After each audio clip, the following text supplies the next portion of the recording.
All right, welcome to Talking Taker, episode number 19. We are here on our exploration, digging up the career of the greatest professional wrestling character of all time. We thank you for joining us for yet another round of Dead Man Talking. My name is Alex Doriot. I'm one half of your hosts, one of the creatures of the night here, guiding you along this journey.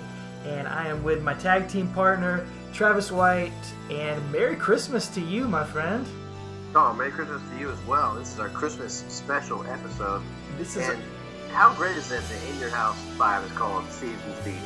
I mean, we started this podcast back in August, about 5 months ago now, just kind of on a whim. We talked about it for a few weeks and just decided to dive into it with no planning whatsoever. And somehow the fates have aligned with a Christmas-themed pay-per-view for the episode that drops right at Christmas. It's a Christmas miracle. Lord. It is a Christmas miracle. From the man who walks with the angels. It all works together. Yeah, so good. Yeah, we seriously though, we couldn't have planned that better. I remember telling you about a month ago, hey dude, I looked at the calendar, Season's Beatings is dropping right before Christmas. It's fantastic. Anyway, yeah. Merry Christmas to those of you. Happy Hanukkah. Happy Festivus. Happy holidays. Absolutely. Happy holidays to everybody. We're glad you're joining with us, and you've made us a part of the past few months, and you're making us a part of the Christmas season. I know there's a lot of podcasts to listen to, and probably a lot of them putting out Christmas episodes. I'm sure the Pritchard shows are all, Conrad Thompson shows, they've all got all sorts of episodes. So we thank you for making time for us, making time for Talking Taker, all of our fans and followers and subscribers out there. We're thankful for you guys this Christmas season. We do appreciate it, and we're looking forward to spending all of 2018 with you guys as well. Rolling through all of the episodes we'll have every Friday for you in 2018. Absolutely. We can't wait. Absolutely. Well, just speaking of Christmas, this is a pretty short match, so we might not have a ton of stuff to talk about. 6-minute match. But I thought it'd be fun, Travis. We've known each other since the 6th grade for almost 20 years now. We've known each other as friends. A lot of Christmases together.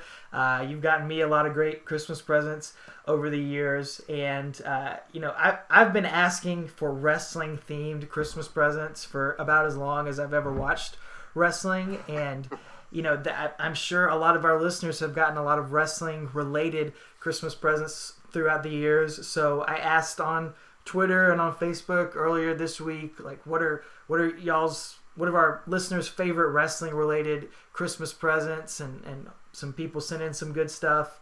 So I thought I'd ask you, my friend, and I'll share mine here after you share yours. What is like your favorite memory of a wrestling related Christmas present you've ever gotten? All right, so you and I pretty much always get each other something wrestling related. That's true. So that aside, my favorite wrestling related gift from not you would definitely be my 6-foot-tall wrestling dummy that my aunt stitched me. Good heavens, she basically took a pair of black jeans, a black long sleeve shirt, and stitched them together and put socks on them, and she filled the guy with just a bunch of stuffing. And he had sleeves, he had gloves on his hands, he had a head she sewed on, and put an NWO shirt on him too. So this was in 98 probably. No, it would have been in Christmas 97 or 98, yeah. So but it was like 6 foot tall wrestling dummy that I know I wore the life out of, you and I together in handicap matches, tag team matches, triple threat matches. Triple threats. We wore the life out of this dude. I wish he was still around. My parents had it, but I know we've gotten rid of him. But who'd have thought? It probably took her, $6 to make it, and I got years of fun out of that. We both did. So yeah, that's probably my favorite wrestling related thing that I got for Christmas, because that was, man, I missed that thing. That thing was amazing. I missed that. So when you first told me that you got it, I thought it was a little weird, but then I was also really jealous too, because it's basically a giant wrestling buddy, and everybody remembers Wrestling Buddies, and that's on my list of favorite wrestling gifts. I got a Hulk Hogan Wrestling Buddy when I was, I guess I was 6 or 7. I don't know, those original Wrestling Buddies. Yeah. And man, I love that thing. I got the same amount of enjoyment out of that. It's so weird when you say it out loud, but just totally fine when you're a kid, totally normal. But just to say something different, because that was one of my two things, obviously we usually get each other wrestling DVDs or T-shirts or something like that. You got me a box of Bootios for my birthday this year. Still haven't eaten yet. We haven't eaten those. No, maybe WrestleMania that's coming up. Maybe year. I'll open it up. But they might have pancakes by then. Yeah, there you go. A lot of great wrestling figures I've gotten. But one of my favorites, I think, was probably around the same time, 98-ish, maybe 98, 99. I don't remember what year it came out, but the WWF Titantron Live. The Titantron? Yes. Oh, I knew you were going to say that. The Titantron entryway for the Jakks wrestling figures, where the figures had a little sensor on the bottom of their feet where you put them on the Titantron entryway and their music would play, or part of it, and the video would show up. Now, entering the Titantron. You want to start something? It all starts with Titantron Live. Hit the stage and Titantron Live hits the lights, blasts the pictures, and rocks 10 WWF Superstar theme songs all automatically, because nobody goes through the road before they go through the Titantron. Playtime's over. That's the coolest thing to me back then. I was so excited to open it up and to get it and to have the figures to play with that, because I was a huge action figure person. I still have somewhere notebooks of the match results and of my wrestling figure federation. And I'm so jealous of the kids now that have just all the stuff I ever wanted as a kid back then, where you can change the ring skirts and you can change the ring ropes and you can do all this awesome stuff with the arena. And the figures are so much better now, but that was the first really, really awesome, amazing thing. I always wanted to have an entryway and make my action figure arena look as realistic as possible. So to get that just blew my mind, and I used the heck out of it. Oh, I remember calling you that Christmas afternoon, because we used to call each other after we did our gifts and stuff, and I remember you telling me you got that, and I was just like so excited, probably jealous as well. But I remember coming over to your house and playing with that. Golly, yeah, that was so cool. Because again, this is 98, I think. Oh, yeah. 99. It was mind-blowing. That was really cutting edge, too. Yeah. I mean, the fact you could put Stone Cold's feet on the Titantron and all of a sudden you hear the glass break and he walks out. That was just... Because I remember before that, I used to put WWF Volume 3 in my CD player. Exactly. And cue that music up and play it as I remember my golly, we sound like such marks. I clearly quit talking. We do.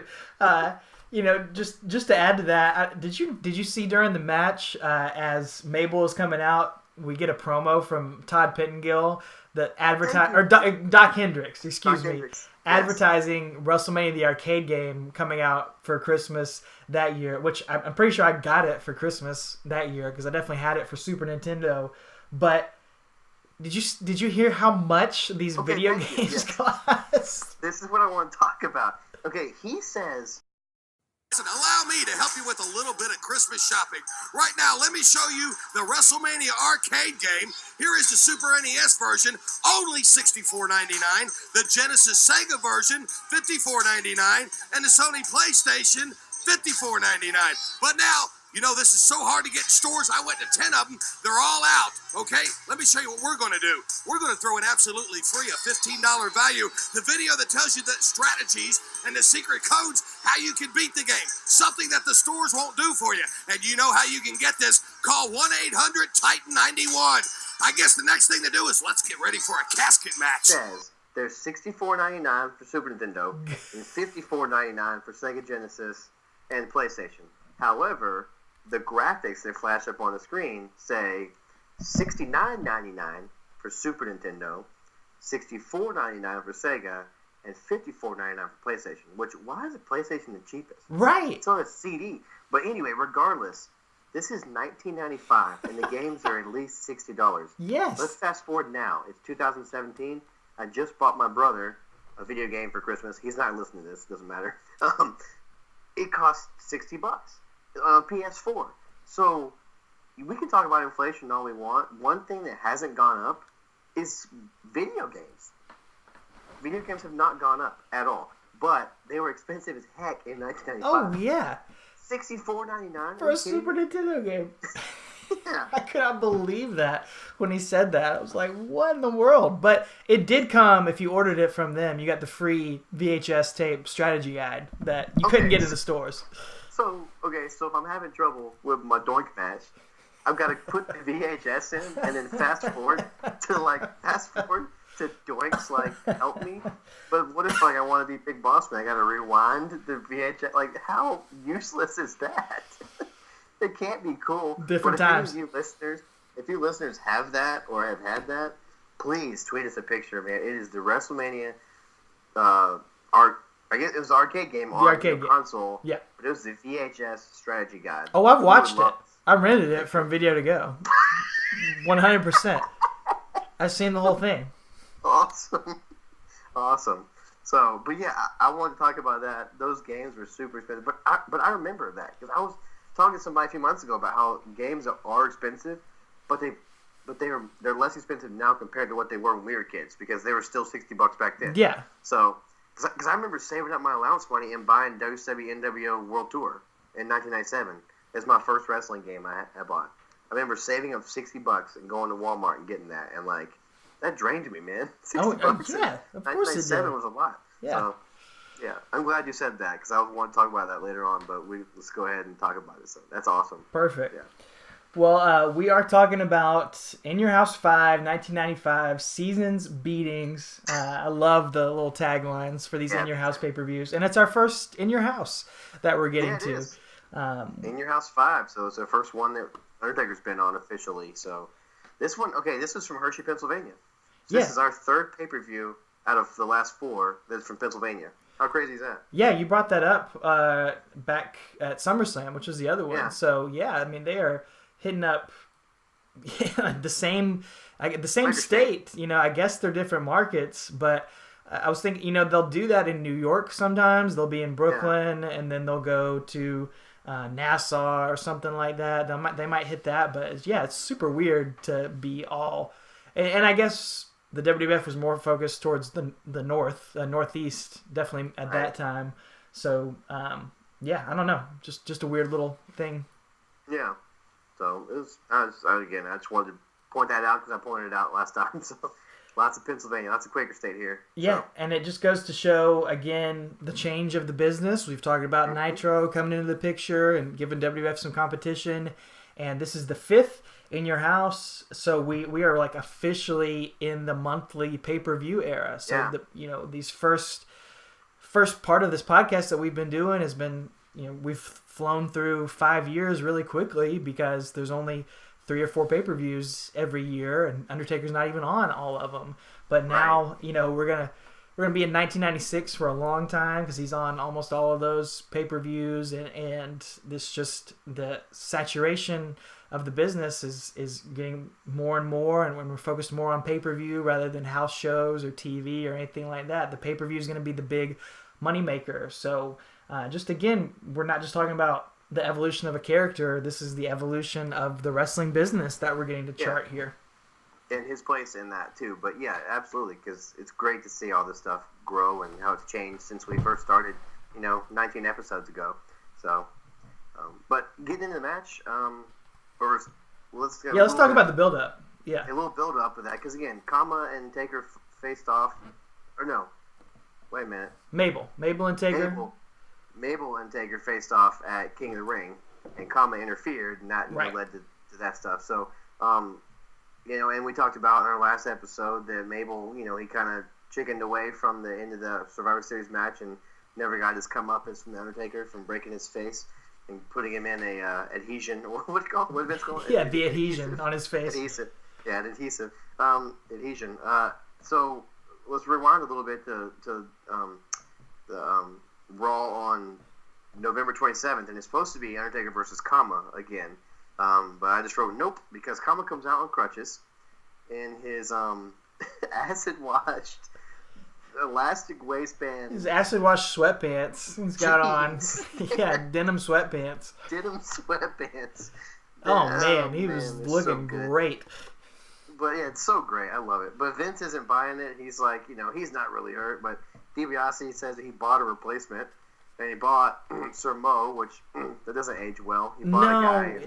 I'll just let that one slide. It doesn't. Yeah. Why does Ted DiBiase always buy black guys? Yeah.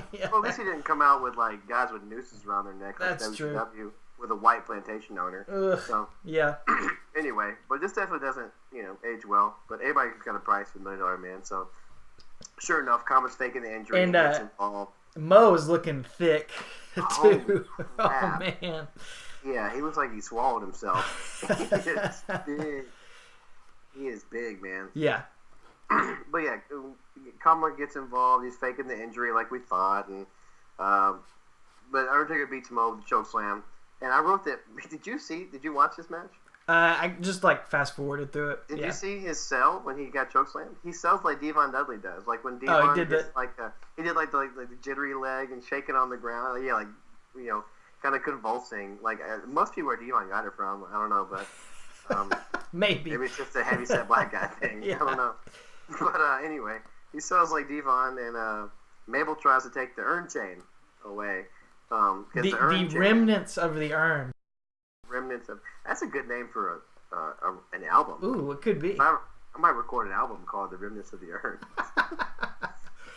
Anyway, I digress. It's hanging on the ring post, right? Yeah, Kama had brought it out there and has draped it over the ring post. Remnants of the Urn. Again, great name for an album or song title. If you're like Alter Bridge or something, I don't know. Anyway, so it's hanging on the ring post. Because Kama or Mabel would put it there, I think, and Mabel tries to take it, but Undertaker gets it back, and Vince puts over how awesome it is that Undertaker has his power back. Vince is like a giddy schoolgirl. He's so excited that Undertaker's got his power back. Hey, wait, oh no, you don't. Back to the possession of the Undertaker now. You can feel the power of the Undertaker now. Once again, possessing the remnants of the Urn. Bearer too. Paul Bearer kisses it and smells it and just loves it. I wish we can put video clips on this because just watching him go nuts when he gets his little baby back. He's so excited. Yeah. He's selling it so hard. But then of course Mabel attacks him from behind and robs the urn chain away from him. So yet again we have the storyline of the stolen urn, which is just at this point, it's kind of lazy, but it works, It does work. It's evergreen, and but how many times have we seen this over the past few feuds? Years. Yeah, I'm just again the urn has been stolen.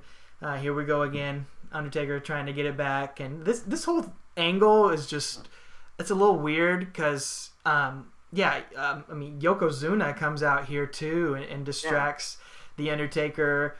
And so you've got, Ted DiBiase and Kama, who are one faction. And then you've got Yokozuna, who's with Jim Cornette. So this is a separate faction and guy who has feuded with The Undertaker. Then you've got Mabel and Mo, who are their own little thing. And all these guys are working together, sort of, I guess, to feud with Undertaker and take him down. But they're not really connected. And I don't know, it's all kind of jumbled together. I didn't really like it. I didn't think it made a lot of sense going back and watching it, 22 years later.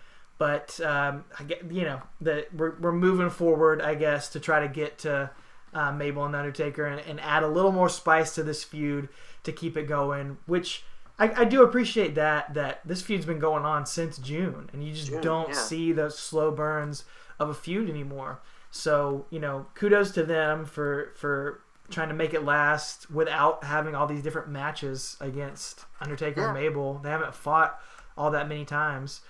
So I guess kudos for that. All right, so we're going to try to put this back together. We got disconnected over on Skype.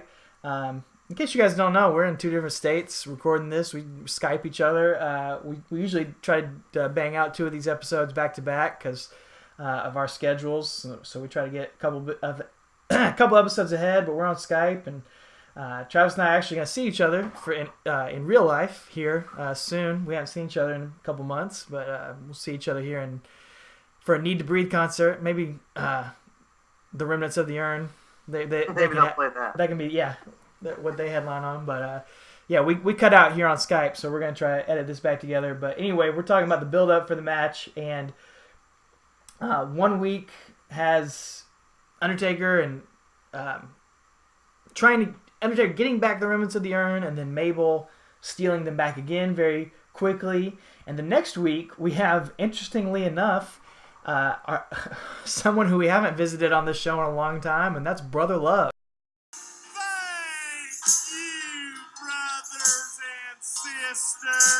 The Brother Love show makes a really strange comeback and appearance very briefly in late 95, early 96 WWF.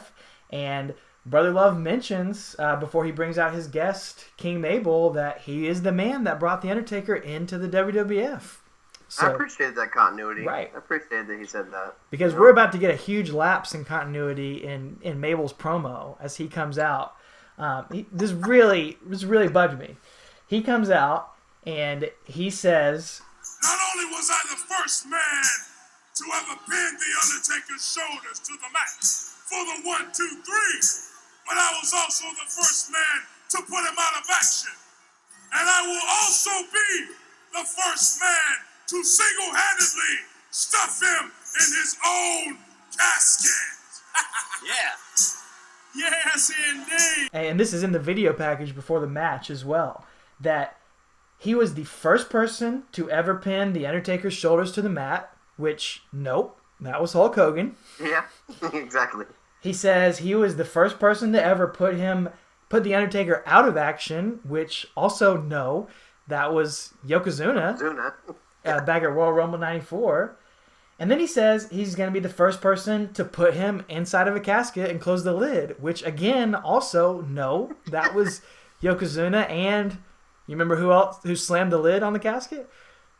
Oh, did Bam Bam slam the lid? Bam Bam, yeah, he got on top of it and closed the lid on there. So Mabel claims he's done these other firsts and that he's going to do this first at their casket match at In Your House 95, and all of it is just not true. And full crap. Yeah, which is, it's fine for a heel to lie and to say that, but Vince McMahon doesn't even call him out on it and say, that's not true, which I guess they don't want to bring up Hulk Hogan at this point in time. They're trying to erase him from history, but still, it was just egregious. I hated it. Yeah. It was, I wrote all those things down, but I kind of forgot about Yokozuna being the one that, or Bam Bam being the one that closed the lid, so yeah. Mabel was all wrong. His promo was like a kid in acting class trying to give a speech. It was really bad. And bad. I do not feel bad saying that, because you and I both did theater in high school and stuff, and beyond that a little bit. So it's just, I don't feel bad criticizing his acting. He was terrible. It is terrible, and this segment's terrible, but it is funny to go back. It's kind of worth going back to watch, because it is just WWF at its cheesiest in 1995. Brother Love says he has a gift for King Mabel, and we see a druid rolling a casket out, and Mabel is freaking out. He hates it. He's so scared. The druid reveals... because of the outfit. Yeah, right. Just saying. The black hooded figure. True. Yeah. Good point.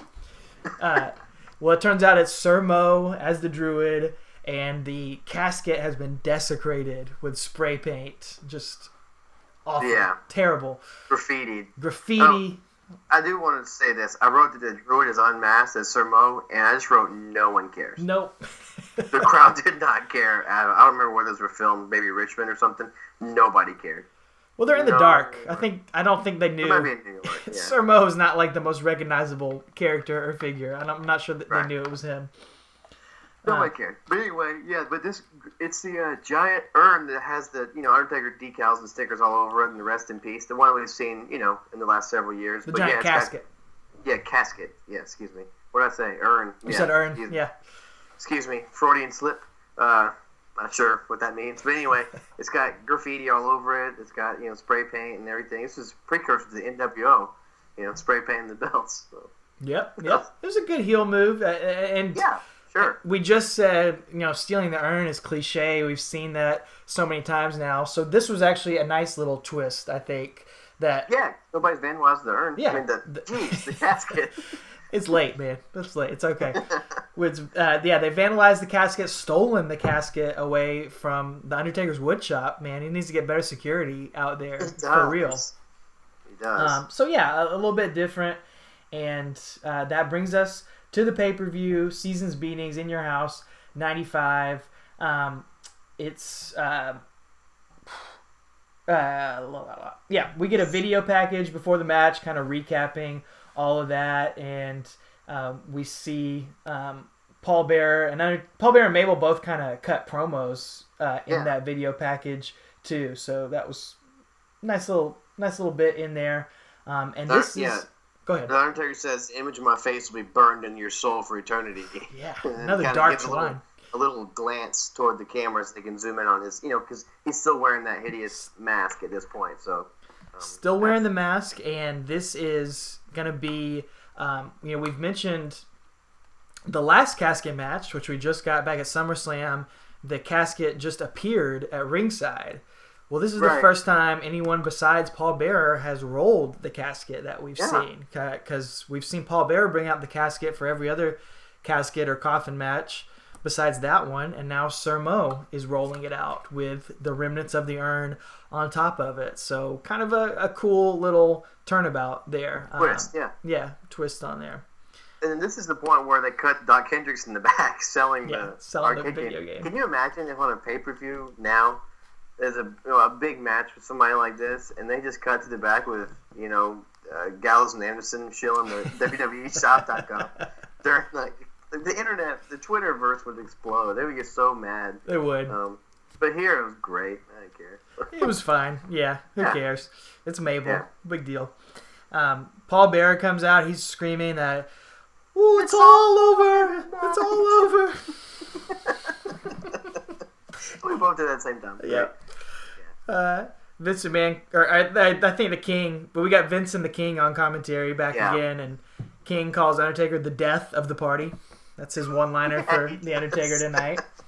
There he is, the death of the party. So, and he wonders if Paul Bearer's going to get stuffed into the casket as well as the Undertaker. If we're going to get a twofer, which was a little foreshadowing. Yeah. Did you hear what he said? He asked what the Undertaker would like to get for Christmas. What did he say? A new face. I laughed at that. That's like a dad joke. Oh, it's of course. So it's a King it's so joke. Good though, because he's right. So. Yep. So yeah, we'll just dive into it. There's not much to talk about here. It's like you said, it's about 6 minutes long. Mabel runs away as soon as the lights come up, but ends up being the first one to attack the Undertaker here. And and in his little pre-match promo, he talks about on Brother Love's show, he talks about how he wasn't scared. Right. I'm not scared of you, even though I bailed during Survivor Series. I'm not scared of you. And then at the beginning of this match, Undertaker kind of hops over the top to get Sir Mo, because Sir Mo is dangling the urn in front of his face, like taunting him. He leaves, and Mabel backs off before. Then he attacks him from behind, like every other Undertaker match. Exactly. Cheap shot from behind. Because he's a heel. That makes sense. Yep. So Taker hits his uppercuts that he usually does, and hits his Stinger Splash in the corner. We've got to get a different name for that. We've got to get a better name for the Undertaker's version of the Stinger Splash, but I can't come up with it yet. So if anybody on Twitter or Facebook or anything can come up with a good name for the Undertaker's Stinger Splash, we want to hear it. I don't remember. I mean, like I said, when we pointed it out the first time, I didn't remember him doing it this much. Right. It's awesome. Because again, that's one of my favorite moves. Sting's my favorite, and so seeing Undertaker do it is awesome. So right, I love it. I did too. Yeah, we'll think of something cool for it to call it, or not cool. We'll just say it anyway. So we get all the generic stuff. Mabel takes over. He hits. He hits a big boss man slam, and Undertaker sits up. He hits a big clothesline, and the Undertaker sits up. He hits a big body slam, and the Undertaker sits up. But second rope splash after that, and he misses. Yeah, he sits up as he comes down for the second rope splash, and Undertaker sits up, and he misses that. And the crowd pops every time he sits up. Oh, yeah. He just can't put him away. Finally, Sir Mo interferes, and Mabel takes over for a few minutes with his belly-to-belly and the face-breaker leg drop. Yep. Rest in peace. Rest in peace. The chants from the crowd. I wonder, I didn't see if Paul Bearer was orchestrating those or not. I'm sure he was. Yeah. And I just don't remember the fans doing that as much, but we've seen it in a few matches. It's really cool. I like it. They should do it if he ever comes back for another match. Get the crowd to do that. We'll start it. Yeah, we'll start it Hell up. yeah. And then something absolutely ridiculous happens, and that's that Undertaker is out, and little Sir Mo picks up the Undertaker, puts the Undertaker over his shoulder, and carries him around the ring and drops him into the casket. I was appalled at this. Little 5'6" Sir Mo just hoists up the Undertaker and puts him on the shoulder. Like, what? It didn't make any sense. Because, again, they built up Taker to have his resurgence. You know, he's come and cleaned house, literally, according to Vince McMahon at Survivor Series, and he was getting his power back. And, yeah, you're right. Mo just scoops him up on his shoulder like he's a baby and puts him in the casket. And you see Mike Chioda and his mullet? Referee Mike Chioda? Yeah. Oh, yeah. But yeah, you're right. It's just I was appalled too, man. I can't believe Undertaker let him do that. That was just weird. From a character standpoint, it was weird, you know. But maybe he was like, well, you know, I'm going over though in this match. That's true. That's a good point. I'm stuffing both of them in there. He makes the same mistake that a few other people have made, and he doesn't shut the lid to the casket. What? It's like these heels have never seen a casket. I know. You just put him in there and you just slam it. That's all you do. I could have won. Instead, he throws him in there, and then he comes back to the ring, the opposite side of the ring, and hands Mabel the crown. Yeah. And doesn't close the lid. And then Mabel goes to shut it, but Taker stops it, and of course he's back in the ring behind him. And he goes to shut it, and he turns around, turns his back to it, and walks away like, oh yeah, I won. And then he doesn't see Taker's behind him, and Undertaker tries to take him down, finally gets him down with a running diving clothesline, and then a huge choke slam. Yep, gets him up off his feet. Yeah, I mean, Mabel did his part for that to make it look good. So yeah, I wrote that Mabel sucks, but he's having a good time in this match. Oh yeah, you know? yeah. Like I appreciate that. Yeah, he puts the crown on and he's dancing and he's bumping and he's selling for the Undertaker. You know, he's not King Kong Bundy in this match. No, not at all. Definitely not. But he is hokey when he's trying to get it's like Giant Gonzalez. It reminded me of Giant Gonzalez matches when Undertaker's trying to clothesline him repeatedly and he's wiggling his arms around like whoa whoa whoa, you can't knock me over. Like it's kind of lame, but he does it. But yeah, he is having a great time. Probably because he's in there with Undertaker. So yeah. But anyway. But yeah, after that big choke slam, then Undertaker rolls Mabel into the casket, right? Well, he hits Mabel's standing, and Undertaker hits a big boot and basically just kicks him down, and Mabel falls into the casket out of that. Yeah, that's right. And then, he kicks him in there, and then he puts Mo in. Yeah, Mo runs in the ring and choke slams him too. And he brings the remnants of the urn in there, and Undertaker chokes him with the remnants of the urn and slaps him with the goozle, as Vince McMahon calls it. Yeah, he does. I thought it was an internet term, but no, Vince McMahon says it. Calls it the goozle. And all this while, King is on commentary screaming, "Raise up, Mabel! Raise up, Mabel!" I don't know why he said that, but like he's like raising him from the dead. I don't know. And then, like you said, Mo gets put in the coffin again. So that was cool. Then we have the return of the coffin cam. Yeah. Not a casket cam, the coffin cam. Just for that one little shot. For like 6 seconds. Yep. You see because Undertaker climbs in the casket with him. He grabs the remnants of the urn, the necklace, and he holds it high, man. He holds it way high out of the casket and climbs in the ring, and then he slams the lid because that's what you do. You slam the lid when you put your opponent in there. Vince wasn't sure though. He's like, can he close it? Can he close the lid? Trying to sell the drama of it. Like, I think he can. He just has to grab it. Yeah, not that hard. So, and luckily this match is over in 6 minutes and 11 seconds. Yes, another Christmas gift for us. Short and sweet. And I mean, that's pretty much the end of Men on a Mission of Mabel and Mo. They would make a couple more appearances. They're at the Royal Rumble in '96. And also Diesel would end up beating Mabel on the first Raw of 1996 in just 8 seconds. So, Mabel's push, the Mabel experiment ends very, very quickly. And I think Mabel knew he appreciated that he got a chance to run with it, and then he's putting everybody out. Man. Yeah, he had a run on top for a little while, and he knows his place. He's putting everybody out on the way out of the territory, and he has no problem putting Undertaker over short and sweet and letting Undertaker totally go over and squash him in this moment. So yeah, there was no controversy there. Yeah, he's returning the favor. Both the guys in there, yeah. But again, this makes Undertaker look strong. He does the pose after the match is over with the necklace in the air, and then he gives it to Paul Bearer, and again he celebrates like his the prodigal son has just returned, his long lost baby. He's like a kid on Christmas morning. He is, man. He really is. It's awesome. He's so excited. But then Undertaker starts signaling to his waist. He starts making the classic got his arms around his waist and moving them back and forth like I'm coming for the WWF championship or title, as they called it at this point. He does the discount double check, as it's known. Yes. Discount double check. Excuse me. The commentary points it out. Oh yeah. Yeah. He's signaling he wants to come for the WWF title.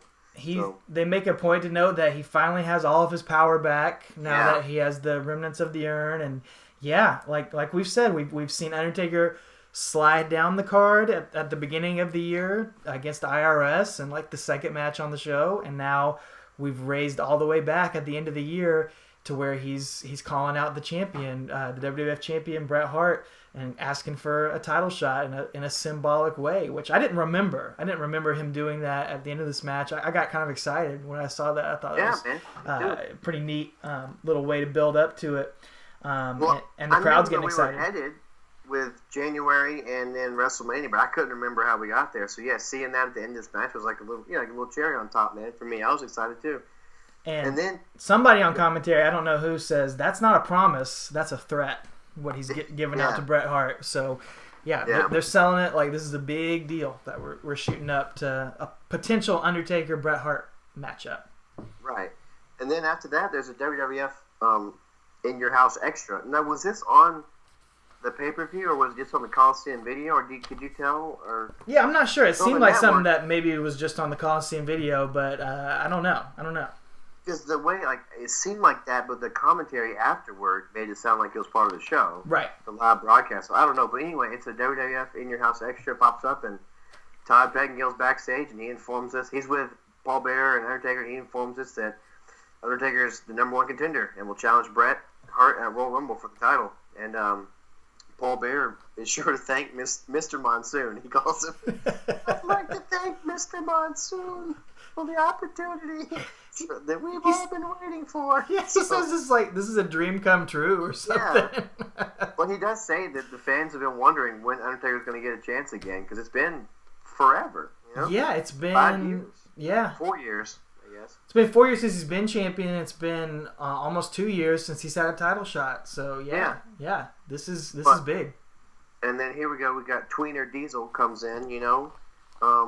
He said, no, it's his shot. And I said, you beat Mabel. That's just, you get the next shot. So, no, and he calls Paul Bearer Gomez. So, Gomez Adams. That's great. So, and he sits there face to face with Taker, and that sets their match up at WrestleMania. So, I'm sure we'll touch on this on episode 20 as well. But, it's kind of cool. You mentioned how Diesel's kind of a tweener after that match at Survivor Series. And, and here he is kind of turning heelish a little bit more. But again, we got a couple more stops in the road before we get to Diesel and Taker. But it's cool to see them building this stuff up, setting seeds, months and months in advance. Yeah, I didn't remember that. And Diesel's starting to get that build up, and we're gonna see this matchup at WrestleMania. But first, we're gonna see Undertaker versus Bret Hart at Royal Rumble. So they're building both of those matchups up at the same time and making Undertaker again the main focus of everything. He's at play in both of these big matchups that are coming up. And man, you missed Paul Bearer's just epic put down of Diesel, because Diesel runs in. Go ahead and say it. And Paul Bearer says, Daddy cool. You haven't been very cool lately. In fact, you lose your cool all up. That's so good. And Undertaker, Diesel's about to say something to Paul Bearer, and Undertaker steps in, and Diesel Diesel says, Undertaker, you've been ducking people a lot lately, and he's like, I don't duck any challenges. And they have a 30-second long stare down to end of the show, and it's intense, man. You've got two big superstars. The guy who's been carrying the company, two big guys.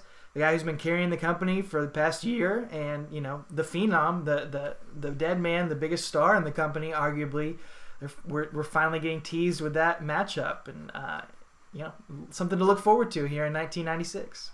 Well, yeah, because as we do this podcast, we're talking about how the business changes too, and Undertaker was not part of the quote unquote new generation. He was here, 5 years before this, so.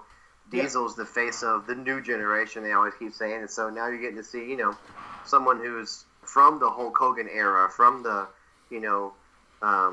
Randy Savage era, who fought with Ric Flair, in 91, 92.